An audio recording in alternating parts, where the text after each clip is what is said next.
Selamat datang di channel novel kita. Di sini Mimin akan membagikan alur cerita donghua, horor, misteri, dan lain-lain. Dukung Mimin dengan subscribe dan nyalakan lonceng notifikasinya. Tanpa banyak cincong lagi, mari kita masuk ke alur ceritanya. Let's go!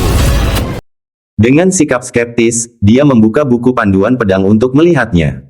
Dia menemukan bahwa itu bukanlah catatan teks dari buku petunjuk pedang, tapi serangkaian pedang ki yang mengalir. Dia tidak asing dengan seni bela diri terhebat seperti itu.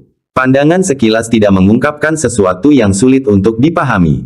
Hanya membutuhkan waktu 2 jam baginya untuk memahaminya. Bagaimana? Aku tidak berbohong padamu, kan? Su Qingyang terkekeh. Dia sudah bisa membayangkan. Pada saat ini, Jiang Fan tengah menghadapi buku petunjuk pedang yang tidak dapat dipahaminya dan merasa amat frustrasi.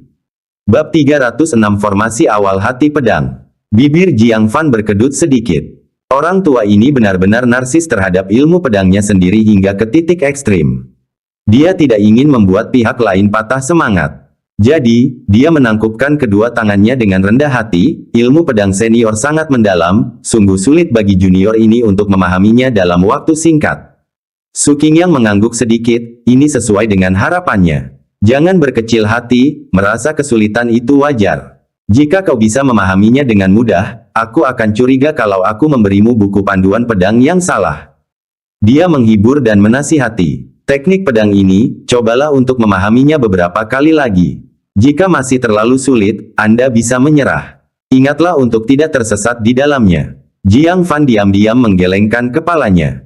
Dia hanya bersikap sopan dan orang tua itu menanggapinya dengan serius. Dia tidak ingin mendengarkan orang tua itu membual lagi, dan mengangguk, terima kasih atas bimbingannya, senior. Junior ini akan pergi sekarang. Dia meninggalkan kereta, tetapi melihat Su Yining menatapnya dengan wajah penuh kejutan. Sudah sembuh? Tanyanya. Jiang Fan mengangguk, itu bukan masalah besar. Su Yining berpikir sejenak. Benar sekali. Jika itu adalah cedera serius, bagaimana mungkin bisa disembuhkan dalam waktu sesingkat itu? Dia mengangguk sedikit dan bertanya dengan rasa ingin tahu, apakah senior itu memberimu sesuatu yang baik? Karena lelaki tua itu adalah teman Ling Jinghu, statusnya pasti cukup tinggi. Kalau menyembuhkannya, dia tidak akan pelit sampai tidak memberikan apa-apa, kan? Jiang Fan ragu-ragu sejenak, lalu berkata, dia memberiku setengah gulungan teknik kultivasi. Apa? Su Yining tercengang. Orang macam apakah orang tua itu? Hanya untuk mengobati luka ringan, dia asal memberikan seseorang teknik kultivasi. Di tanah 9 sekte saat ini, teknik kultivasi jarang dan berharga, dan tidak akan mudah disebarkan. Dia tidak dapat menahan rasa irinya, jika saja aku tahu, aku akan mempelajari beberapa keterampilan medis juga. Menjemput orang tua yang terluka bisa mendatangkan keberuntungan. Jiang Fan tidak bisa berkata apa-apa. Keberuntungan apa? Teknik pedang itu bahkan tidak memiliki nama atau tingkatan, dan itu hanya setengah gulungan. Dia bahkan tidak tahu apa yang telah diterimanya. Pada saat ini, Ling Jinghu juga turun dari kereta dan melambaikan tangan ke Su Yining, Nona Su, kemarilah sebentar. Su Yining dengan cepat melangkah maju dengan hormat, Penatua Ling, apa instruksi Anda? Ling Jinghu menatapnya dengan ramah, sayang sekali kamu sudah menjadi murid Sekte Awan Hijau. Jika tidak, aku mungkin akan mempertimbangkan untuk menerimamu sebagai murid tertutup. Su Yining merasa tersanjung. Ini adalah tetua agung dari Sekte Keinginan. Dia memiliki bakat rata-rata, apa kelebihannya sehingga mendapat perlakuan seperti itu? Terima kasih atas kasih sayang tetua Ling, junior ini sangat berterima kasih, jawabnya dengan sopan. Ling Jinghu mendesah berulang kali. Dia tidak ingin menerima kebaikan Jiang Fan begitu saja. Jika tidak, dia tidak akan merasa nyaman menggunakan pil kondensasi Yuan tingkat menengah yang sangat berharga itu. Oleh karena itu, setelah berpikir sejenak, dia mengeluarkan gulungan batu giok dan berkata, ini adalah metode mental kehidupan yang telah aku kembangkan selama bertahun-tahun. Itu adalah teknik tingkat mendalam tingkat tinggi, dan sekarang aku memberikannya kepadamu. Su Yining terkejut, teknik tingkat mendalam tingkat tinggi. Ini adalah sesuatu yang hanya bisa dikultivasikan oleh para tetua di Sekte Awan Hijau. Lagi pula, itu adalah jenis metode mental yang sangat langka. Dia cepat-cepat melambaikan tangannya, junior ini tidak berani. Junior ini tidak berani. Menerima bantuan sebesar itu tanpa alasan, bagaimana mungkin dia berani menerimanya? Ling Jinghu memasukkannya ke dalam pelukannya, tidak perlu sopan santun. Temanmu menyembuhkan penyakit temanku. Teman itu sangat senang, mereka memberiku sebuah harta karun. Aku akan membalas budi ini melalui dirimu. Alasan Jiang Fan campur tangan adalah karena dia telah melindungi Su Yining. Membalas budi padanya sekarang adalah cara terbaik.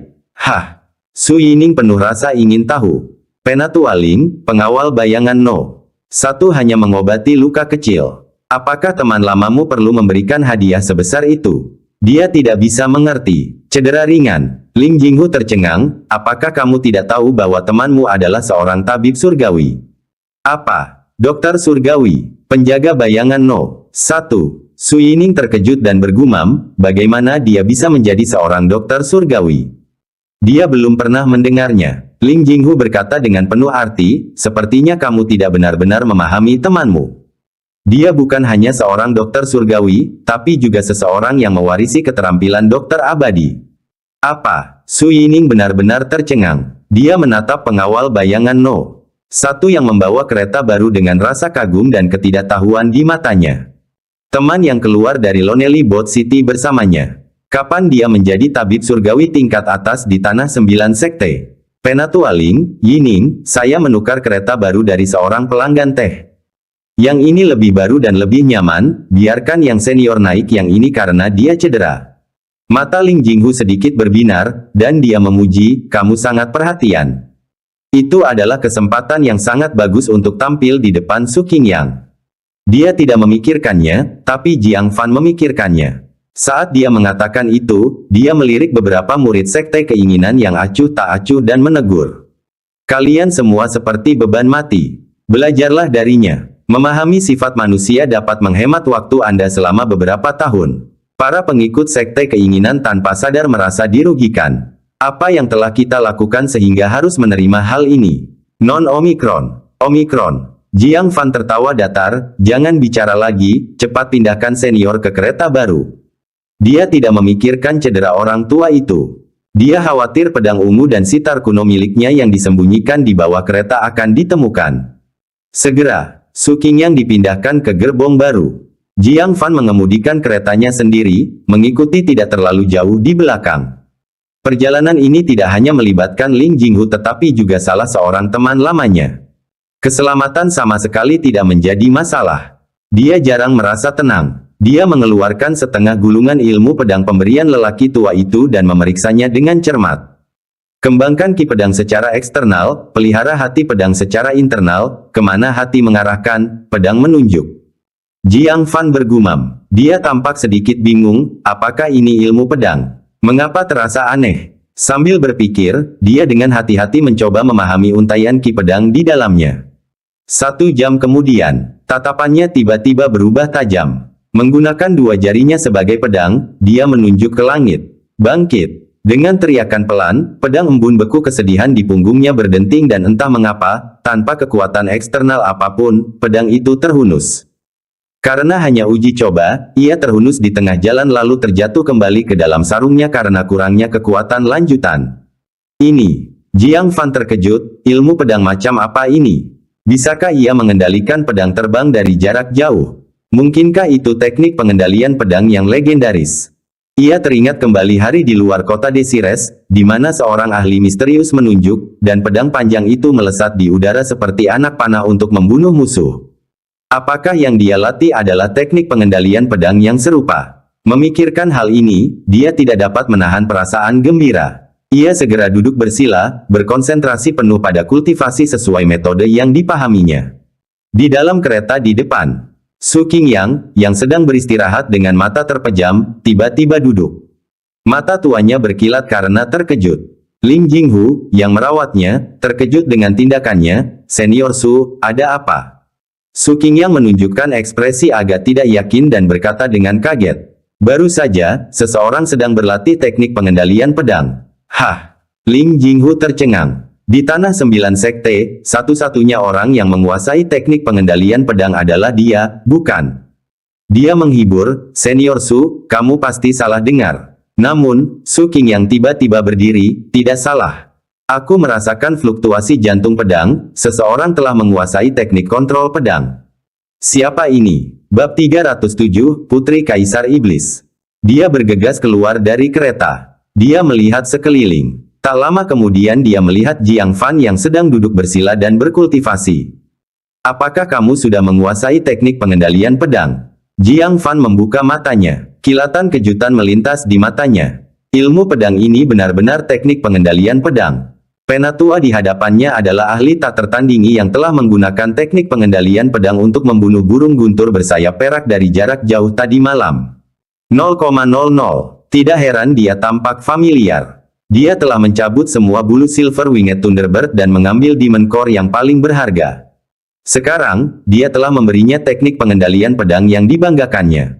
Jika dia mengenalinya, bukankah itu akan menjadi pemandangan yang indah? Jiang Fan menggigil hanya dengan memikirkannya. Dia memikirkan cara untuk menutupi suara pedang Sorrow Frost yang terhunus sebelumnya. Su Qingyang tiba-tiba menyadari sesuatu, dan berkata, aku terlalu terburu-buru untuk mencurigaimu. Kamu baru mendapatkan buku panduan pedang 1 jam yang lalu. Bahkan dia membutuhkan waktu 10 tahun untuk menguasai teknik pengendalian pedang. Terlebih lagi, tanpa bakat jalur pedang yang cukup, bahkan 100 tahun mungkin tidak cukup untuk menguasai ilmu pedang ini. 1 jam, kecuali dia adalah makhluk surgawi, dia tidak dapat memahaminya.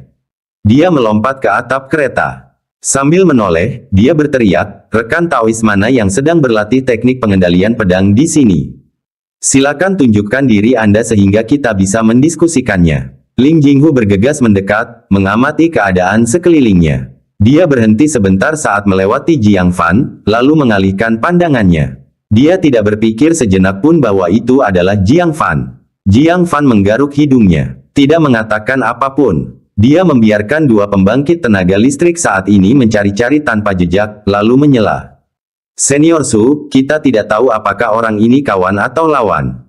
Mengapa harus memaksa dia menunjukkan dirinya? Alis Su Qingyang terangkat. Dia hanya mengajarkan teknik pengendalian pedang kepada orang-orang yang berkarakter baik. Tetapi sulit menjamin bahwa teknik pengendalian pedang tidak akan jatuh ke tangan orang-orang jahat. Pengingat Jiang Fan membuat hatinya bergetar. Dia begitu gembira karena seseorang menguasai teknik pengendalian pedangnya hingga dia lupa kalau dirinya terluka. Pergi sekarang juga, katanya tegas. Jiang Fan terkekeh diam-diam, dan mereka pun melanjutkan perjalanan. Dia terus mengikutinya tidak terlalu dekat, diam-diam mempelajari teknik pengendalian pedang legendaris ini. Kali ini dia berhati-hati. Dia hanya berkultivasi dan tidak berani menggunakan teknik itu secara gegabah lagi. Jangan sampai orang yang lebih tua menemukannya. Setengah hari berlalu. Dia dengan terampil mengedarkan kekuatan spiritual dalam tubuhnya, membiarkannya mengalir melalui dirinya. Jika seseorang dapat menggunakan penglihatan sinar X, mereka akan melihat bahwa aliran kekuatan spiritual di dalam dirinya menyerupai pedang terhunus. Tanda bahwa hati pedangnya telah mencapai sukses besar. Pedang itu bergerak mengikuti jantungnya. Kemana hati mengarahkan, pedang pun menunjuk. Jika dia memegang pedang sekarang, pikirannya saja dapat memungkinkan dia menebas musuh dari jarak jauh. Wajah Jiang Fan penuh dengan kegembiraan. Dia menatap pedang Sorrow Frost di lututnya, ingin segera menunjukkannya. Namun sayang, si tua ada di kereta yang ada di depan. Jika dia bergerak, yang lain akan segera menyadarinya. Screech! Tiba-tiba, kereta di depan berhenti tiba-tiba, kuda-kudanya berdiri tegak, sambil meringkik ketakutan. Orang-orang di dalam kereta itu melompat keluar satu demi satu, melihat ke depan dengan bingung dan khawatir. Mereka melihat bangkai beberapa kuda berserakan sembarangan di jalan resmi. Anggota tubuh mereka terkoyak. Organ-organ dalamnya berserakan di mana-mana. Seolah-olah mereka telah dirobek hidup-hidup oleh makhluk yang mengerikan. Dan yang membuat mereka makin menyipitkan mata adalah karena mereka samar-samar dapat melihat beberapa anggota tubuh manusia. Jiang Fan datang untuk melihat. Merasakan hawa dingin, dia tidak dapat menahan diri untuk tidak menggenggam pedang embun beku kesedihan dengan erat, sambil berkata dengan suara yang dalam, mereka adalah murid sekte petir sejati. Serpihan pakaian di anggota tubuh itu samar-samar dapat dikenali. Persis seperti pakaian para pengikut sekte guntur sejati yang mereka temui belum lama ini. Ling Jinghu terkejut, apa yang mereka temui? Bahkan para murid pun mengalami akhir yang malang. Dia tahu betul kekuatan Jin Yunli. Di antara tetua agung dari 9 sekte, dia pastinya berada di posisi 3 teratas.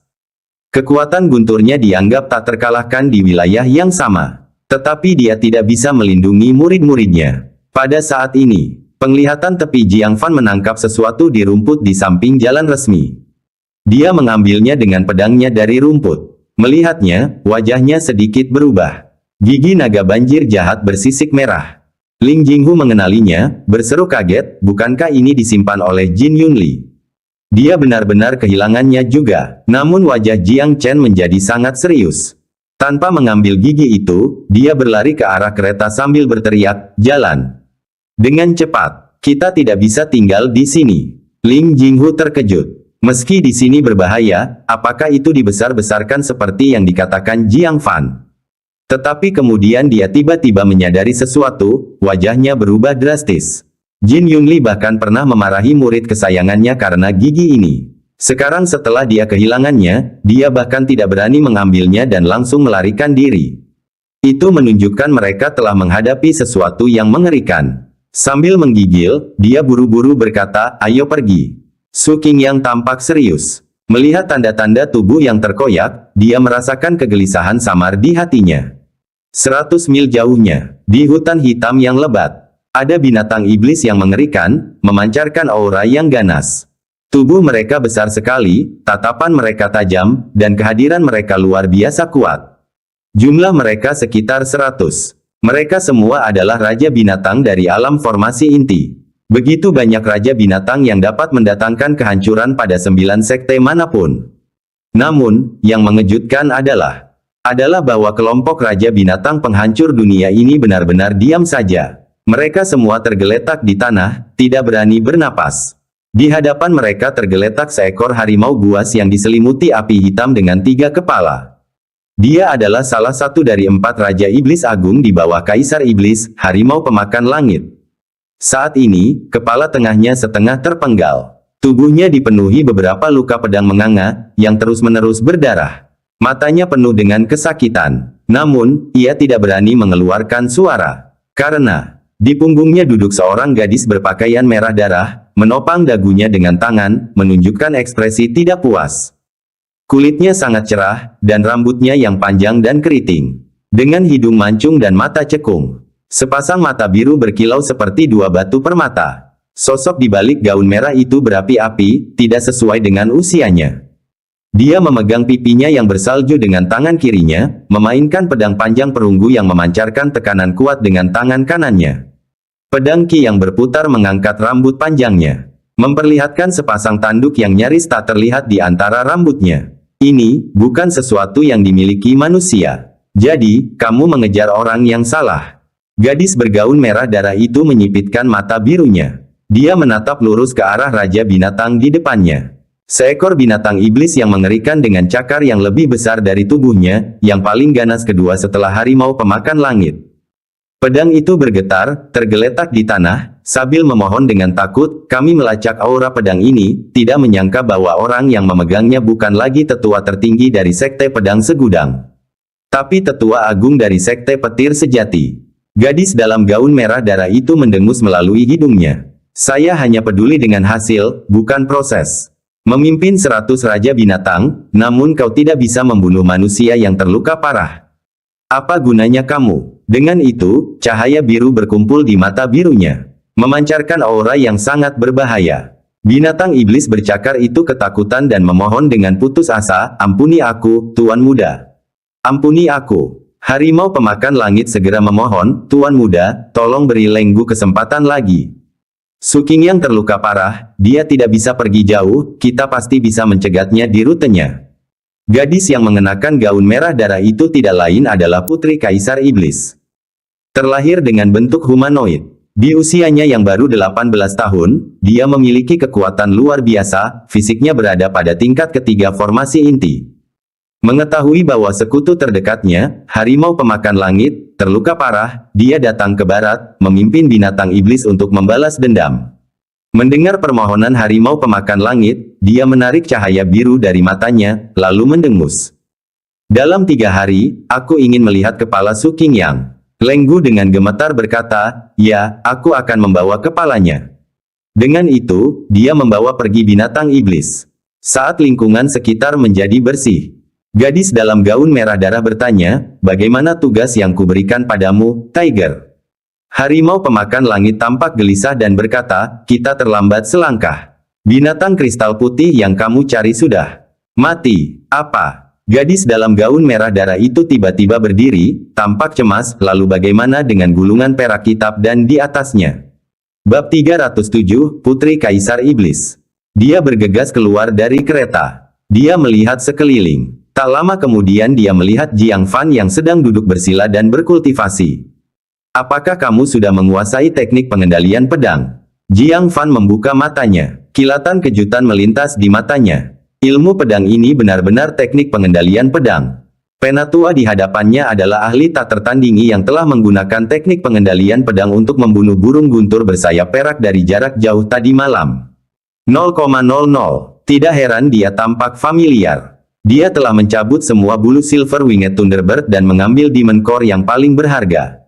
Sekarang, dia telah memberinya teknik pengendalian pedang yang dibanggakannya. Jika dia mengenalinya, bukankah itu akan menjadi pemandangan yang indah? Jiang Fan menggigil hanya dengan memikirkannya. Dia memikirkan cara untuk menutupi suara pedang Sorrow Frost yang terhunus sebelumnya. Su Qingyang tiba-tiba menyadari sesuatu, dan berkata, "Aku terlalu terburu-buru untuk mencurigaimu. Kamu baru mendapatkan buku panduan pedang 1 jam yang lalu. Bahkan dia membutuhkan waktu 10 tahun untuk menguasai teknik pengendalian pedang. Terlebih lagi, tanpa bakat jalur pedang yang cukup, bahkan 100 tahun mungkin tidak cukup untuk menguasai ilmu pedang ini. 1 jam, kecuali dia adalah makhluk surgawi, dia tidak dapat memahaminya." Dia melompat ke atap kereta. Sambil menoleh, dia berteriak, "Rekan Taois mana yang sedang berlatih teknik pengendalian pedang di sini? Silakan tunjukkan diri Anda sehingga kita bisa mendiskusikannya." Ling Jinghu bergegas mendekat, mengamati keadaan sekelilingnya. Dia berhenti sebentar saat melewati Jiang Fan, lalu mengalihkan pandangannya. Dia tidak berpikir sejenak pun bahwa itu adalah Jiang Fan. Jiang Fan menggaruk hidungnya, tidak mengatakan apapun. Dia membiarkan 2 pembangkit tenaga listrik saat ini mencari-cari tanpa jejak, lalu menyela. "Senior Su, kita tidak tahu apakah orang ini kawan atau lawan. Mengapa harus memaksa dia menunjukkan dirinya?" Alis Su Qingyang terangkat. Dia hanya mengajarkan teknik pengendalian pedang kepada orang-orang yang berkarakter baik. Tetapi sulit menjamin bahwa teknik pengendalian pedang tidak akan jatuh ke tangan orang-orang jahat. Pengingat Jiang Fan membuat hatinya bergetar. Dia begitu gembira karena seseorang menguasai teknik pengendalian pedangnya hingga dia lupa kalau dirinya terluka. "Pergi sekarang juga," katanya tegas. Jiang Fan terkekeh diam-diam, dan mereka pun melanjutkan perjalanan. Dia terus mengikutinya tidak terlalu dekat, diam-diam mempelajari teknik pengendalian pedang legendaris ini. Kali ini dia berhati-hati. Dia hanya berkultivasi dan tidak berani menggunakan teknik itu secara gegabah lagi. Jangan sampai orang yang lebih tua menemukannya. Setengah hari berlalu. Dia dengan terampil mengedarkan kekuatan spiritual dalam tubuhnya, membiarkannya mengalir melalui dirinya. Jika seseorang dapat menggunakan penglihatan sinar X, mereka akan melihat bahwa aliran kekuatan spiritual di dalam dirinya menyerupai pedang terhunus. Tanda bahwa hati pedangnya telah mencapai sukses besar. Pedang itu bergerak mengikuti jantungnya. Kemana hati mengarahkan, pedang pun menunjuk. Jika dia memegang pedang sekarang, pikirannya saja dapat memungkinkan dia menebas musuh dari jarak jauh. Wajah Jiang Fan penuh dengan kegembiraan. Dia menatap pedang Sorrow Frost di lututnya, ingin segera menunjukkannya. Namun sayang, si tua ada di kereta yang ada di depan. Jika dia bergerak, yang lain akan segera menyadarinya. Screech! Tiba-tiba, kereta di depan berhenti tiba-tiba, kuda-kudanya berdiri tegak, sambil meringkik ketakutan. Orang-orang di dalam kereta itu melompat keluar satu demi satu, melihat ke depan dengan bingung dan khawatir. Mereka melihat bangkai beberapa kuda berserakan sembarangan di jalan resmi. Anggota tubuh mereka terkoyak. Organ-organ dalamnya berserakan di mana-mana. Seolah-olah mereka telah dirobek hidup-hidup oleh makhluk yang mengerikan. Dan yang membuat mereka makin menyipitkan mata adalah karena mereka samar-samar dapat melihat beberapa anggota tubuh manusia. Jiang Fan datang untuk melihat. Merasakan hawa dingin, dia tidak dapat menahan diri untuk tidak menggenggam pedang embun beku kesedihan dengan erat, sambil berkata dengan suara yang dalam, mereka adalah murid sekte petir sejati. Serpihan pakaian di anggota tubuh itu samar-samar dapat dikenali. Persis seperti pakaian para pengikut sekte guntur sejati yang mereka temui belum lama ini. Ling Jinghu terkejut, apa yang mereka temui? Bahkan para murid pun mengalami akhir yang malang. Dia tahu betul kekuatan Jin Yunli. Di antara tetua agung dari 9 sekte, dia pastinya berada di posisi 3 teratas. Kekuatan gunturnya dianggap tak terkalahkan di wilayah yang sama. Tetapi dia tidak bisa melindungi murid-muridnya. Pada saat ini, penglihatan tepi Jiang Fan menangkap sesuatu di rumput di samping jalan resmi. Dia mengambilnya dengan pedangnya dari rumput. Melihatnya, wajahnya sedikit berubah. Gigi naga banjir jahat bersisik merah. Ling Jinghu mengenalinya, berseru kaget, bukankah ini disimpan oleh Jin Yunli? Dia benar-benar kehilangannya juga, namun wajah Jiang Chen menjadi sangat serius. Tanpa mengambil gigi itu, dia berlari ke arah kereta sambil berteriak, jalan. Dengan cepat, kita tidak bisa tinggal di sini. Ling Jinghu terkejut, meski di sini berbahaya, apakah itu dibesar-besarkan seperti yang dikatakan Jiang Fan? Tetapi kemudian dia tiba-tiba menyadari sesuatu, wajahnya berubah drastis. Jin Yunli bahkan pernah memarahi murid kesayangannya karena gigi ini. Sekarang setelah dia kehilangannya, dia bahkan tidak berani mengambilnya dan langsung melarikan diri. Itu menunjukkan mereka telah menghadapi sesuatu yang mengerikan. Sambil menggigil, dia buru-buru berkata, ayo pergi. Su Qingyang tampak serius. Melihat tanda-tanda tubuh yang terkoyak, dia merasakan kegelisahan samar di hatinya. 100 mil jauhnya, di hutan hitam yang lebat, ada binatang iblis yang mengerikan, memancarkan aura yang ganas. Tubuh mereka besar sekali, tatapan mereka tajam, dan kehadiran mereka luar biasa kuat. Jumlah mereka sekitar 100. Mereka semua adalah raja binatang dari alam formasi inti. Begitu banyak raja binatang yang dapat mendatangkan kehancuran pada 9 sekte manapun. Namun, yang mengejutkan adalah bahwa kelompok raja binatang penghancur dunia ini benar-benar diam saja. Mereka semua tergeletak di tanah, tidak berani bernapas. Di hadapan mereka tergeletak seekor harimau buas yang diselimuti api hitam dengan 3 kepala. Dia adalah salah satu dari 4 raja iblis agung di bawah Kaisar Iblis, harimau pemakan langit. Saat ini, kepala tengahnya setengah terpenggal. Tubuhnya dipenuhi beberapa luka pedang menganga, yang terus-menerus berdarah.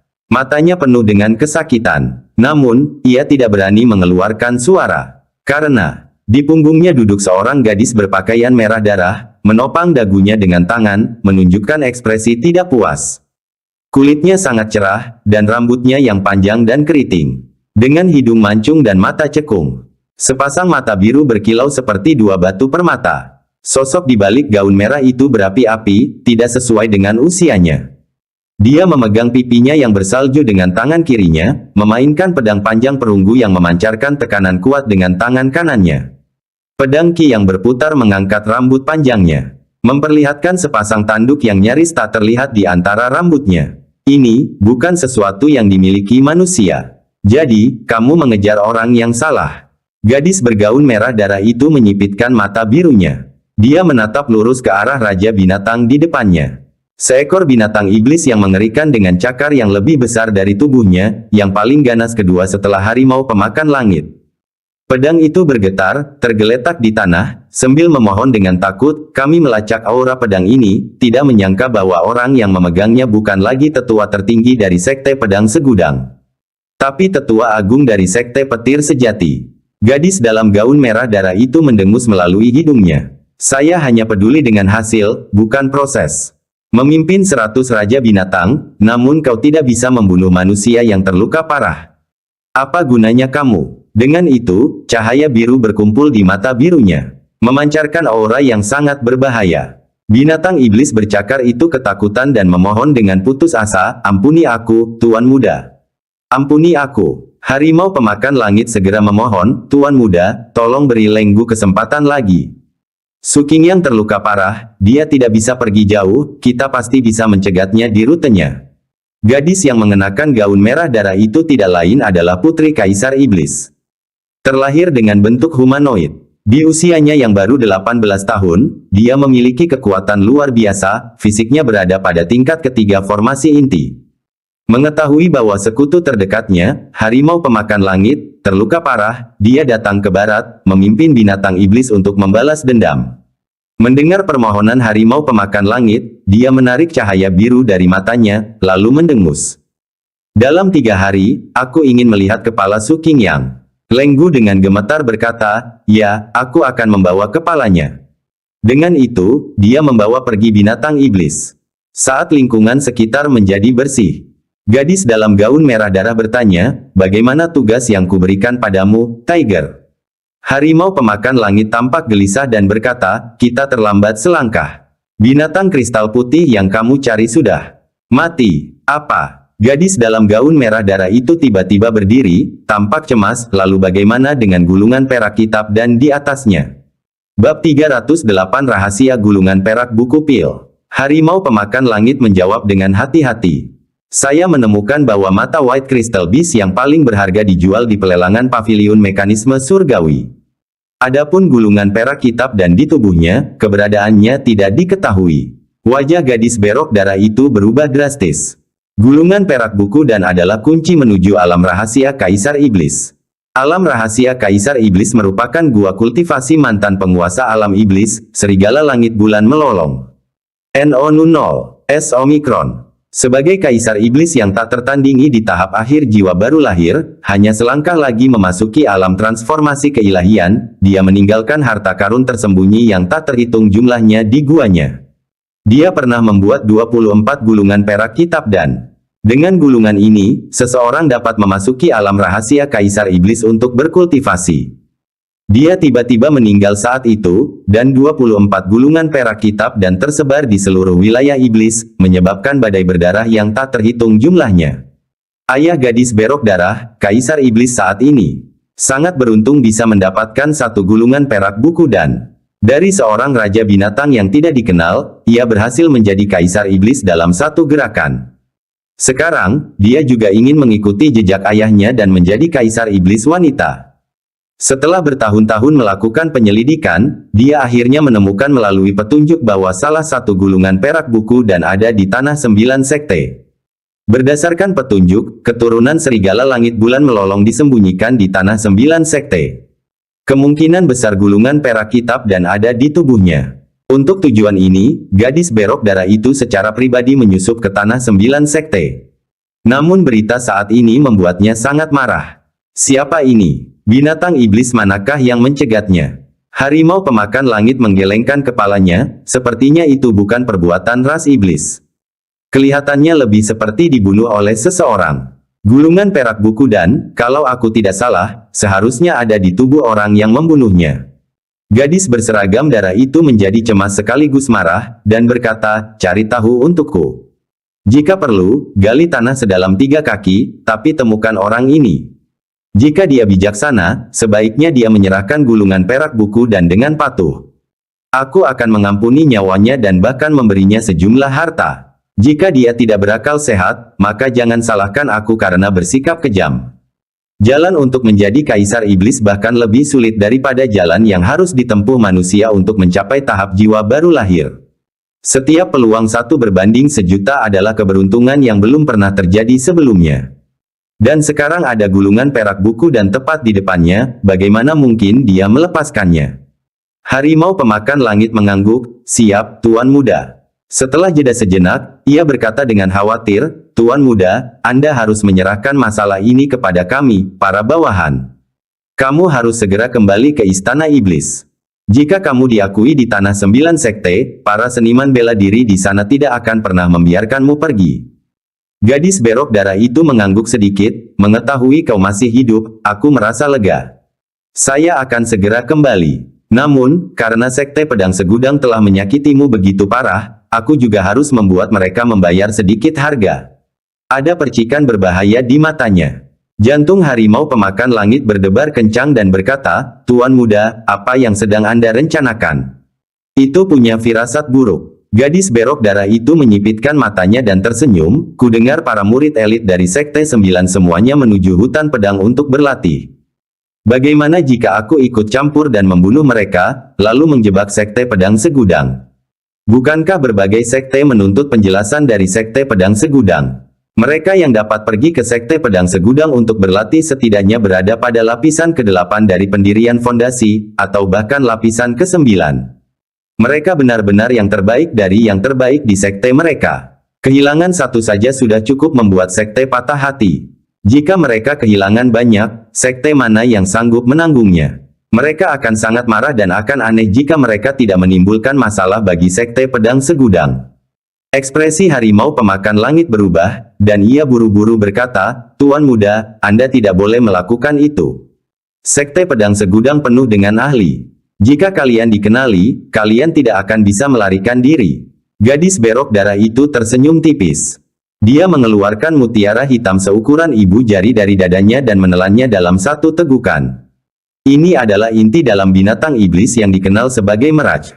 Setelah menelannya, aura ras iblis gadis berbaju darah itu sepenuhnya tersembunyi. Sepasang tanduk tajam di kepalanya juga menjadi tidak terlihat oleh mata telanjang. Bahkan tetua tertinggi Sekte Pedang Segudang pun tidak akan bisa mengenaliku. Gadis berok darah itu tersenyum misterius, memperlihatkan dua baris gigi putih bersih. Sementara itu, tentang kelompok Jiang Fan. Dua kereta perang melewati jalan pegunungan terpencil, mengelilingi separuh Sekte Keinginan, dan memasuki wilayah Sekte Pedang Segudang setelah beberapa hari. Mereka sedang melewati daerah perbukitan. Perjalanan mereka sangat rahasia. Namun hati Su King yang masih dipenuhi kegelisahan yang tak kunjung hilang. Dia melirik luka di dadanya yang hampir sembuh, dan hatinya yang gelisah akhirnya sedikit tenang. Setelah racunnya dihilangkan, ia mengandalkan fisiknya yang kuat untuk memulihkan luka-lukanya semaksimal mungkin. Dia kini telah mendapatkan kembali 50% kekuatannya. Selama tidak ada makhluk setingkat 4 Raja Iblis Agung yang datang, dia seharusnya bisa mengatasinya tanpa banyak kesulitan. Tentu saja, jika yang datang ada rombongan, itu soal lain. Sang kusir kereta, Ling Jinghu, memperlambat lajunya saat mereka tiba di wilayah Sekte Pedang Segudang. Dia memberitahu Jiang Fan di belakang, "Mari kita istirahat sebentar." Jiang Fan sedikit mengernyit, "Penatua Ling, lebih baik beristirahat saat kita sampai di kota utama Sekte Pedang Segudang." Keberadaan macam apa yang bisa membuat Jin Yunli takut sampai-sampai dia tidak berani mengangkat giginya. Memikirkannya saja sudah membuatnya merinding. Ling Jinghu bergumam, "Apakah anak ini terlalu berhati-hati?" Namun, Su King yang menunjukkan sedikit rasa terima kasih, "Saya pikir pola pikir ini cukup bagus. Dalam jalur bela diri, bakat menentukan batas atas Anda. Namun pola pikir Anda menentukan batas bawah Anda. Asalkan dia punya bakat yang bagus, prestasinya di masa depan tidak akan rendah." Ling Jinghu mempertimbangkan hal ini dengan saksama dan menganggapnya cukup masuk akal. Tanah 9 sekte telah menghasilkan banyak sekali keajaiban selama bertahun-tahun. Namun hanya segelintir saja di antara mereka yang tumbuh menjadi tokoh-tokoh berkuasa seperti sekarang. Sebagian besar anak ajaib itu tewas di tengah jalan. Salah satu alasan utamanya adalah kurangnya kehati-hatian, meninggal karena berbagai kecelakaan. Akan sulit bagi siapapun untuk menyakiti Jiang Fan mengingat kehati-hatiannya. Namun, kita bisa menahannya, tetapi para murid dan kedua kuda itu tidak bisa. Ling Jinghu tersenyum pahit. Su King yang kemudian memperhatikan bahwa kedua kuda itu, yang telah berlari selama 3 hari 3 malam berturut-turut, mengeluarkan busa di mulutnya meskipun telah diberi pil roh yang berharga. Para pengikut di dalam kereta juga terguncang hebat hingga tulang-tulang mereka hampir terkilir. Mereka terkulai di kereta, terlalu lemah untuk membuka mata. Jika mereka terus berlari, mereka akan menemui masalah sebelum mencapai Sekte Pedang Segudang. Dia hanya bisa berkata, "Baiklah, istirahat sebentar saja." Mendengar hal ini, para pengikutnya bertindak seolah-olah mereka telah diselamatkan, menyeret tubuh mereka yang sakit saat mereka berjuang untuk keluar dari kereta untuk beristirahat. Su King yang memandang murid-murid yang lemah ini dengan ekspresi tak berdaya. Tiba-tiba dia terkejut melihat Jiang Fan di belakang bergerak seolah-olah tidak terjadi apa-apa. Dia melompat ringan keluar dari kereta dan bahkan memiliki energi untuk memanjat pohon tinggi untuk mengamati keadaan sekitar, memastikan keselamatan. Su King yang tercengang dan mengira dia melihat sesuatu, mungkinkah anak ini dilatih dalam penyempurnaan tubuh? Sepertinya dia tidak terluka sama sekali. Perlu dicatat bahwa para murid ini sedang beristirahat di kereta yang nyaman. Tetapi Jiang Fan telah menunggang kuda, mengalami perjalanan yang lebih bergelombang. Kemarilah. Matanya berbinar dan dia berkata. Mendengar perintah itu, Jiang Fan melompat turun. Bang! Suara teredam bergema saat kakinya menyentuh tanah, menyebabkannya sedikit bergetar. Tanah dan batu-batu beterbangan. Ada 2 jejak kaki yang tertinggal di tanah. Melihat pemandangan ini, Ling Jinghu terkejut, fisik ini setidaknya berada di level kedua formasi inti. Namun, kekuatan spiritualnya tampaknya hanya berada di alam pendirian yayasan. Su Qingyang bahkan lebih terkejut dan bertanya dengan curiga, apakah kamu seorang murid sekte raksasa? Melihat pemuda bertopeng itu, dia menjadi penasaran. Jiang Fan menjawab dengan jujur, saya belajar penyempurnaan tubuh secara otodidak. Maafkan saya karena membuat kalian tertawa, para tetua. Su Qingyang melambaikan tangannya, tidak perlu rendah hati. Kehalusan tubuhmu tidak kalah dari murid utama sekte raksasa saat ini. Jika mereka tahu seseorang belajar sendiri tentang penyempurnaan tubuh dan menyamai anak-anak ajaib yang paling mereka banggakan, wajah mereka pasti akan terlihat tidak sedap dipandang. Dia bercanda. Jelaslah dia juga tidak memiliki pendapat yang baik tentang sekte raksasa. Jiang Fan bingung apakah harus tertawa atau menangis. Secara tegas, kitab suci darah besi sebenarnya adalah metode pemurnian tubuh dari sekte raksasa. Hanya saja mereka tidak memiliki Soul Master dan tidak bisa berkultivasi dengan sukses. Itulah mengapa hal itu menguntungkan Jiang Fan. Namun, penyempurnaan tubuh akan menghabiskan banyak sumber daya di kemudian hari. Su Qingyang membelai jenggotnya. Jiang Fan mengangguk sedikit. Jejak kekhawatiran muncul di alisnya. Dia berhasil berkultivasi sampai titik ini berkat batu darah angin milik Tai Bubai. Tetapi barang langka seperti itu sangat langka di tanah 9 sekte. Sekalipun mereka ada, mereka berada di tangan orang-orang berkuasa saat ini seperti Tai Bubai dan tidak akan pernah dijual. Dia tidak mungkin merampoknya, bukan? Jika tidak terjadi apa-apa yang tidak diharapkan, teknik penyempurnaan tubuhnya tidak akan bisa maju dalam waktu lama. Jika kamu ingin terus berkultivasi, aku bisa membantumu. Tiba-tiba, Su Qingyang tersenyum sedikit. Bab 309, Lapisan ke-9 Pembentukan Inti. Apa? Ekspresi wajah Jiang Fan bergetar karena kegembiraan saat dia berkata, Senior, kumohon bimbinglah aku. Musuh yang dihadapinya semakin bertambah jumlah dan kekuatannya. Dia sangat perlu meningkatkan fisiknya untuk memperoleh keuntungan lain yang dapat menyelamatkan nyawanya. Su Qingyang, sebagai teman Ling Jinghu pada level yang sama, mungkin memiliki sumber daya seperti itu. Su Qingyang berkata, Zhou Qidan, tetua tertinggi dari Sekte Pedang Segudang, memiliki sebotol esensi naga racun. Dia mendapatkannya bertahun-tahun yang lalu ketika dia menemukan sebuah gua kuno selama ekspedisi wilayah luar. Esensi ini berasal dari Kaisar Iblis Naga Racun dari alam jiwa baru lahir. Meskipun efeknya tidak sedalam esensi Kaisar Iblis di tangan Master Sekte Binatang Roh, itu masih merupakan benda suci untuk penyempurnaan tubuh. Bahkan Master Sekte Raksasa telah mencarinya selama bertahun-tahun namun tidak berhasil. Esensi Kaisar Iblis di tangan Gong Kai berasal dari Kaisar Iblis tingkat atas, Howling Moon Skywolf, yang mendekati alam transformasi keilahian di puncaknya. Kaisar Iblis Naga Racun ini secara alami jauh lebih rendah daripada serigala langit bulan melolong. Oleh karena itu, efek sumsum tulangnya juga sama buruknya. Namun, itu relatif. Mengingat betapa mengerikannya seorang Kaisar Iblis, 9 tetua tertinggi sekte memiliki suara terbanyak dalam hal itu. Mereka terpaksa memperlakukannya sebagai musuh yang tangguh. Dapat dibayangkan betapa berharganya sebotol sumsum tulang Kaisar Iblis. Mata Jiang Fan berbinar karena kegembiraan, tapi dia segera tenang dan tersenyum pahit. Bagaimana mungkin seorang junior sepertiku bisa mendapatkan sesuatu yang bahkan Master Sekte Raksasa tidak bisa dapatkan? Su Qingyang tertawa terbahak-bahak, minta saja dengan berani. Saya akan memberi tahu Anda terlebih dahulu. Ling Jinghu yang berada di samping mereka tercengang. Su Qingyang bersedia berutang budi kepada Zhou Qidan, tetua tertinggi, atas bantuan Jiang Fan yang besar. Dia tidak menyangka bahwa esensi naga racun yang begitu berharga bisa diberikan begitu saja hanya dengan perkataan Su Qingyang. Tentu saja itu membutuhkan bantuan yang besar sebagai balasannya. Dia segera mengerti bahwa Su Qingyang ingin membalas Jiang Fan atas anugerah penyembuhannya dengan cara lain, mengingat dia tidak bisa menguasai teknik pengendalian pedang. Namun, bantuan ini cukup berarti. Jiang Fan juga menyadarinya. Harta karun yang tiada taraf seperti itu tidak dapat diperoleh hanya dengan sekedar menyapa. Setelah berpikir sejenak, dia berkata, "Senior, barang seperti apa yang disukai Senior Zhou Qidan? Tidaklah pantas jika seorang junior sepertiku pergi dengan tangan kosong." Su Qingyang tertawa sebentar. Orang ini masih mengira dia bisa mengesankan seorang tetua tertinggi. Tanpa menyembunyikan kebenaran, dia berkata, dia baru saja mengumpulkan material binatang iblis bermutu tinggi. Namun, dia bahkan tidak akan melirik materi di bawah tahap tengah formasi inti. Jiang Fan sedikit mengangguk. Dia kebetulan memiliki inti iblis Thunderbird bersayap perak di tahap tengah formasi inti. Itu hampir tidak cukup. Akan tetapi, menukarnya dengan sumsum tulang naga racun jelas jauh dari cukup. Dia merasa patah semangat. Tepat saat itu, tiba-tiba ada rasa geli di balik jubah Jiang Fan.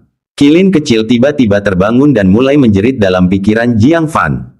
Ada yang salah. Ada orang jahat datang. Orang jahat. Jiang Fan sedikit bingung namun segera menjadi waspada. Wus. Tiba-tiba, suara cepat dari sesuatu yang menusuk udara bergema tanpa peringatan apapun.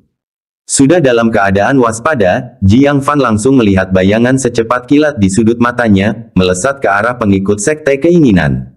Tanpa ragu, dia menggunakan teknik gerakannya. Dengan kecepatan yang tak tertandingi, dia menebaskan pedangnya. Tepat saat pedang Qi dilepaskan, sosok berjubah hijau melintas ke depan. Dengan satu tangan, dia meraih bayangan itu. Ternyata itu adalah bulu hitam, setajam anak panah besi. Orang yang menangkapnya, tentu saja, Su Qingyang. Dengan sekali remasan, dia meremas bulu itu, menatap Jiang Fan dengan heran dan berkata, "Nak, kamu bahkan unggul dalam teknik gerakan." Dia lebih dekat dengan pengikut sekte keinginan. ONGO, S Omicron. Tetapi Jiang Fan hampir bertindak lebih cepat darinya. Hal ini sangat mengejutkannya. Jiang Fan menyarungkan pedangnya tepat pada waktunya, matanya tertuju pada sumber bulu itu, dan berkata dengan sungguh-sungguh, "Senior, sekarang bukan saatnya untuk membahas ini. Sepertinya kita telah disusul oleh binatang iblis." Binatang-binatang iblis ini bahkan Jin Yunli pun menjauh darinya. Kekuatan tetua berjubah hijau itu tidak lebih besar dari Jin Yunli. Bagaimana dia bisa begitu santai? Su Qingyang tersenyum kecut. Pandangannya terfokus pada arah dari mana bulu itu berasal. Matanya memperlihatkan rasa dingin. Jika binatang-binatang iblis ini menghalangi jalannya beberapa hari yang lalu, dia memang akan berada dalam bahaya. Namun kekuatannya kini telah pulih hingga 50%. Binatang buas yang dapat membunuhnya jumlahnya sedikit. Dan mereka tentu saja tidak menyertakan burung hitam ganas di langit. Hanya seorang raja binatang inti formasi tahap tengah, dan kau berani mengejarku. Su Qingyang mendengus dingin. Dia menyatukan jari-jarinya membentuk gerakan pedang dan mengarahkannya ke udara. Wus! Sebuah batu di bawah kakinya langsung terlempar keluar. Kecepatannya tak tertandingi. Gesekan batu dengan udara menghasilkan percikan dan memancarkan suara menggelegar yang memekakkan telinga. Kekuatan serangan ini membuat Jiang Fan terkesiap. Jadi inilah sukses besar teknik pengendalian pedang, di mana segalanya bisa dijadikan pedang. Burung hitam ganas itu pun ikut terkejut, buru-buru mengepakkan sayapnya untuk menghindar, tetapi serangannya terlalu cepat. Ia tidak dapat menghindar. Tepat saat batu itu hendak menembus dadanya, sebuah tangan kerangka raksasa tiba-tiba terjulur dari punggung burung monster itu. Telapak tangannya tidak besar, tetapi kelima jarinya sepanjang pohon kuno, tajam dan besar. Mereka menyerupai tombak raksasa yang dikalikan 10. Tangan raksasa itu mencengkeram batu itu. Panas yang mengerikan pada batu itu menghasilkan asap hitam saat bergesekan dengan cakar tulang. Namun ia berhasil menghalangi batu itu. Ekspresi Su Qingyang sedikit berubah, tulang dingin, salah satu dari 10 jenderal perang besar di bawah Kaisar Iblis. Jadi, memang kau yang menyergapku. Kaisar Iblis memerintah sejumlah besar binatang iblis yang kuat. Selain 4 raja iblis besar yang terkenal, 10 jenderal perang besar juga ditakuti. Masing-masing dikatakan memiliki kekuatan tetua tertinggi 9 sekte. Binatang kerangka di hadapan mereka memang Coldbone, salah satu dari 10 jenderal perang besar. Su Qingyang telah menduganya sebelumnya, setelah melihat bekas-bekas pada tubuh orang-orang itu. Sekarang telah dipastikan bahwa itu adalah perbuatan Coldbone. Saat dia selesai berbicara, Seekor binatang iblis aneh, menyerupai kera raksasa namun hanya tinggal kerangka, perlahan merangkak dari punggung burung itu. Cakar tulangnya yang sangat besar, bahkan lebih besar dari tubuhnya, bahkan lebih mengerikan. Kepalanya yang tertanam dengan dua mata seperti mutiara darah menatap dingin ke arah mereka. Ling Jinghu tersentak, raja binatang tingkat atas dari lapisan ke-9 formasi inti. Apa? Wajah para murid berubah drastis. Bahkan jantung Jiang Fan pun berdebar kencang. Lapisan ke-9 pembentukan inti. Tidak heran Jin Yunli tidak berani mengambil gigi naga banjir jahat sisik merah. Orang yang menyergapnya adalah sosok yang sangat mengerikan setingkat dengan tetua tertinggi. Cold Bone menatap Su Qingyang dengan ekspresi serius. Ia pun kaget. Bagaimana luka Su Qingyang bisa pulih begitu cepat, jauh melampaui dugaan. Saat itu, harimau pemakan langit terluka parah, dan bertahan hidup hanya dengan seutas benang. Tuan muda harus memotong pergelangan tangannya untuk menggunakan darah esensi kaisar iblisnya untuk menyelamatkan harimau pemakan langit. Menurut harimau pemakan langit, luka-luka Su Qingyang tidak lebih ringan darinya. Sungguh suatu keajaiban dia masih hidup sekarang. Tetapi melihat Su Qingyang, dia tidak menunjukkan tanda-tanda cedera serius. Ia berbicara dalam bahasa ras iblis, memerintahkan, Black Hawk, segera beritahu raja binatang lainnya. Saya akan mencoba menghentikannya. Dengan itu, ia melompat turun. Sambil membentangkan cakar tulang raksasanya, ia menyerang Su Qingyang. Su Qingyang mencibir, tepat waktu. Kekuatan ki-nya melonjak di sekelilingnya, dan ki pedang yang tak terlihat terpancar dari dalam, menembus udara bersama dengan jantung pedangnya. Ledakan. Bentrokan antara keduanya terjadi dalam sekejap. Jiang Fan hanya melihat dua bayangan bertemu dan langsung terpisah. Dia sama sekali tidak bisa melihat proses pertempuran dengan jelas. Dia terkejut, jadi ini pertarungan antara yang kuat. Orang biasa bahkan tidak memenuhi syarat untuk menonton. Bab 310 Kelabang Hitam Sisik Tembaga. Beberapa saat kemudian, Leng Gu terlempar mundur, tubuhnya yang keras dihantam dengan bekas pedang yang mematikan. Beberapa cakar di tangan kanannya putus sepenuhnya. Leng Gu ketakutan. Kekuatan Su Qingyang yang pulih jauh melampaui harapan dan tidak dapat menahannya sama sekali. Memikirkan hal ini, ia memutuskan untuk melarikan diri. Hanya ketika pasukan Raja Binatang tiba maka ada kesempatan untuk menahannya di sini. Bagaimana mungkin Su Qingyang tidak mengetahui rencananya? Sambil melompat mengejarnya, dia memberi instruksi, Penatua Ling, cepat bawa mereka pergi dari sini. Mungkin ada bala bantuan. Wajah Ling Jinghu berubah drastis, tidak berani menunda. Segera memanggil murid-muridnya, cepat, pergilah. Jiang Fan melompat ke kereta dorongnya dan mengendarainya dengan panik. Mereka melarikan diri selama sekitar 1 jam. Mereka tidak menemui serangan binatang iblis apapun, dan semua orang menghela napas lega. Tetapi Jiang Fan menyadarinya. Burung pemangsa hitam yang telah pergi entah bagaimana telah kembali dan berputar-putar di atas mereka. Tampaknya itu memberitahu binatang iblis lainnya lokasi mereka saat ini. Hal ini membuat raut wajah Jiang Fan berubah. Ia berkata, Penatua Ling, mari kita berpencar, kalau tidak, tidak seorang pun dari kita yang bisa lolos. Ling Jinghu mendongak dan wajahnya juga berubah drastis. Segera menyadari bahwa binatang buas sedang mendekati posisi mereka. Jika mereka tetap bersama, mereka semua akan dikepung. Saat berhamburan, Black Hawk hanya bisa melacak 1 orang. Dia mengira bahkan seorang jenderal perang seperti Leng Gu telah ikut serta dalam penyergapan terhadap Su Qingyang. Bagaimana mungkin bala bantuan lainnya bisa lebih lemah? Sendirian, dia mungkin tidak bisa melindungi para pengikut yang hadir. Maka, sambil menggertakkan giginya dan dengan enggan berkata, menyebarlah. Menuju ke arah yang berbeda, dan jangan berhenti. Jika masih hidup, temui aku di Sekte Pedang Segudang. Para murid menjadi sangat ketakutan. Sambil mengucapkan selamat tinggal kepada Ling Jinghu, mereka masing-masing memilih arah dan melarikan diri. Jiang Fan juga mengucapkan selamat tinggal kepada Ling Jinghu di persimpangan jalan di depan, sambil berkata, Penatua Ling, hati-hati. Ling Jinghu menjawab, kamu juga. Kemudian, dia menatap ke arah Black Hawk dan berteriak dengan marah, aku adalah tetua agung dari Sekte Keinginan. Jika kau punya nyali, serang aku. Tampaknya Black Hawk mengerti kata-katanya dan benar-benar terbang ke arahnya.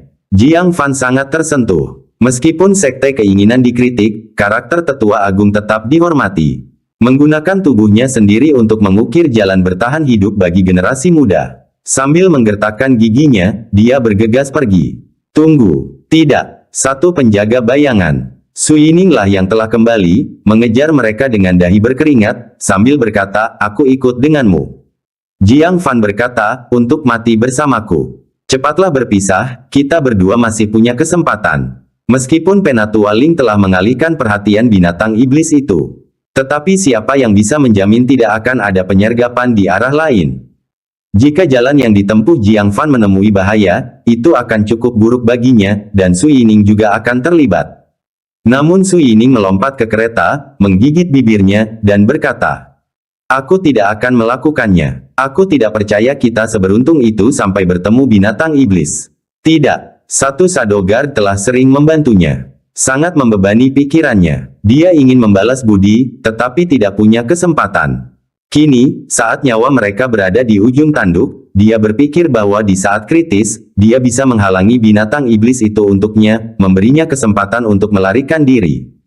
Kamu Jiang Fan mengerutkan kening dalam-dalam. Namun melihat murid-murid yang lain semuanya telah melarikan diri tanpa jejak. Dia pun tak bisa menunda lagi, dan berkata dengan kesal pegang erat-erat.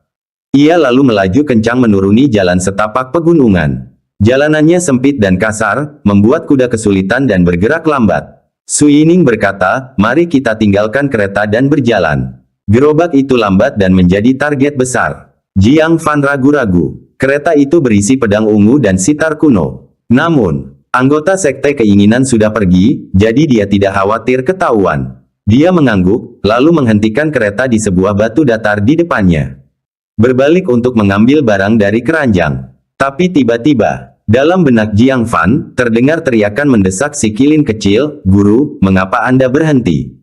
Benda di bawah tanah sedang mengejar. Apa? Jiang Fan terkejut. Masih ada binatang iblis yang mengikutinya. Dia fokus dan merasakan tanah bergetar ringan di bawah kakinya. Dan itu semakin kuat, menunjukkan ia mendekat dengan cepat. Wajahnya berubah sedikit. Seketika itu juga, dia menghancurkan bagian bawah gerobak dan mengeluarkan pedang ungu dan sitar kuno yang tersembunyi di dalamnya.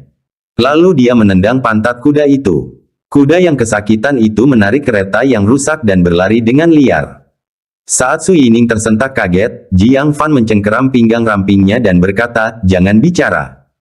Kemudian dia menggunakan teknik gerakan, menggendongnya ke atas pohon besar, berpegangan erat pada batang pohon, tak bergerak. Wajah Su Yining segera berubah menjadi merah padam, matanya menampakkan kilatan yang memikat. Pada saat ini, dia ditekan erat ke Jiang Fan, dijepit ke pohon. Mereka hampir berhadapan, napas mereka terdengar jelas. Dia bahkan bisa merasakan panas dari dada Jiang Fan dan detak jantungnya yang kuat dan berdebar. Ini pertama kalinya dia begitu dekat dengan seorang pria. Wajahnya dengan cepat menjadi tidak alami. Dia hendak mendorong Jiang Fan. Tiba-tiba pohon itu berguncang. Tepatnya, seluruh hutan berguncang. Dia melirik ke tanah dengan terkejut dan melihat sesuatu yang membuat pupil matanya mengerut. Di bawah tanah, ada sesuatu yang bergerak cepat, memecahkan permukaan.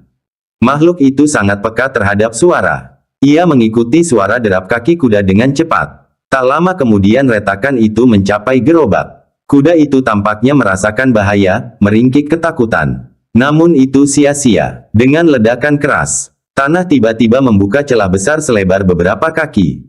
Seekor kelabang raksasa, panjang puluhan kaki dan lebar beberapa kaki, muncul dari bawah tanah. N-On-G Omicron. S0. Dengan mulutnya yang besar dan penuh gigi runcing. Ia menelan seluruh gerobak dalam satu gigitan. Wajah Su Yining menjadi pucat, berteriak ketakutan. Namun saat dia membuka mulut, sebuah tangan menutupi bibir merahnya. Wajah Jiang Fan serius, memberi isyarat agar diam. Su Yining menenangkan diri, mengangguk untuk menunjukkan bahwa dia diam. Baru saat itulah Jiang Fan melepaskan tangannya. Mereka menahan napas, tidak berani bersuara. Menyaksikan kelabang raksasa menggali kembali tanah. Setelah seperempat jam penuh, lingkungan sekitar menjadi sunyi, dan bawah tanah menjadi sunyi. Su Yining melirik Jiang Fan dengan pandangan bertanya, bisakah kita bicara sekarang? Jiang Fan menggelengkan kepalanya, menggunakan kekuatan spiritual untuk mengukir di batang pohon. Ini adalah kelabang hitam sisik tembaga, orang dewasa memiliki alam jidan tingkat menengah, sangat licik. Gerobak kosong mungkin tidak akan menipunya. Jidan tahap tengah. Su Yining mendecak lidahnya, tidak berani bernapas dengan keras. Setelah 1 jam, lingkungan sekitar tetap hening, tidak ada suara. Dia menirukan Jiang Fan sambil mengukir, seharusnya sudah hilang, kan? Jiang Fan juga merasa aneh. Mungkinkah dia salah? Karena berhati-hati, dia tidak melompat turun. Setelah berpikir, dia mengeluarkan pedang hitam yang rusak. Dengan pikirannya, dia mengendalikan pedang hitam untuk menembak jauh. Wus! Pedang hitam bergerak secepat kilat, membelah udara dengan dengungan pedang yang dahsyat. Di hutan yang sunyi, itu sungguh tiba-tiba. Pada saat yang sama, yang membuat wajah Su Yining berubah adalah seluruh hutan berguncang lagi. Bab 311 Permainan. Tanah 10 kaki jauhnya dari mereka tiba-tiba meledak. Kelabang hitam bersisik perunggu yang tampaknya telah pergi, melesat keluar bagai bayangan dan dengan ganas menggigit pedang hitam yang melaju kencang. Retakan. Suara renyah bergema, dan pedang hitam, artefak sihir tingkat menengah, digigit menjadi 2 bagian oleh rahangnya yang tajam. Tampaknya menyadari bahwa dirinya telah ditipu. Kelabang hitam sisik perunggu dengan ganas mengangkat tubuhnya yang panjang, matanya yang tajam mengamati sekelilingnya. Sepasang antena di kepalanya terus bergetar, menyelidiki suara di sekitarnya. Su Yining menutup mulutnya, menahan diri agar tidak menjerit ketakutan. No, satu Shadow Guard ternyata benar. Kelabang hitam bersisik perunggu ini memang sedang menyergap mereka. Dan ia dengan sabar menunggu selama 1 jam penuh. Kalau saja tidak karena kewaspadaan pengawal bayangan No. 1, mereka berdua pasti sudah tertipu. Kelabang hitam sisik perunggu, yang tidak mendapati gerakan apapun setelah sekian lama, dengan marah memutar tubuhnya yang besar. Suara gemuruh itu perlahan memudar dan akhirnya menghilang. Kelihatannya sudah benar-benar pergi. Dengan bibirnya sedikit terbuka, Su Yining baru saja hendak berbicara ketika Jiang Fan menghentikannya lagi. Dia menulis, ia berpura-pura untuk memancing kita keluar. Apa? Mata Su Yining membelalak saat dia melihat sekelilingnya, kulit kepalanya kesemutan karena ketakutan. Dari hutan gelap di kejauhan, sepasang antena menyembul keluar dan bergetar cepat. Dia tidak bisa menahan diri untuk tidak menarik napas dalam-dalam. Raja binatang ini sungguh licik tak terkira. Jika dia menghadapinya sendirian, dia tidak akan mampu lolos dari kejaran itu, tidak peduli berapa banyak nyawa yang dimilikinya. Mereka berdua menahan napas dan berkonsentrasi. Kedua belah pihak saling menguji kesabaran. Jelas saja, kelabang hitam sisik perunggulah yang pertama kali kehilangan kesabaran. Karena tugasnya adalah membantu Lenggu dalam penyergapan Su Qingyang, bukan membuang-buang waktu berhadapan dengan manusia tak dikenal di sini. Jadi, ia dengan sabar menunggu selama 1 jam, tetapi tidak ada tanda-tanda mangsa. Ia merangkak keluar dengan amarah yang dahsyat. Ekornya yang panjang dengan ganas menghantam batang-batang pohon di sepanjang jalan. Pohon-pohon tua setebal tubuh manusia seketika hancur karena kekuatannya. Pohon-pohon kuno yang menjulang tinggi tumbang satu demi satu dengan serangkaian bunyi benturan. Yang membuat wajah Jiang Fan semakin gelap. Salah satu pohon besar, tidak terlalu jauh atau terlalu dekat, menabrak pohon mereka. Kecelakaan. Suara keras bergema saat pohon Jiang Fan bergetar hebat. Keduanya tidak dapat mempertahankan pijakannya. Mereka berdua jatuh dari pohon. Meskipun Jiang Fan dengan cepat menggunakan teknik gerakannya, membuat pendaratan mereka setenang mungkin. Antena di kepala kelabang hitam sisik perunggu tiba-tiba bergetar hebat, menangkap suara tak biasa dari mangsa yang mendarat.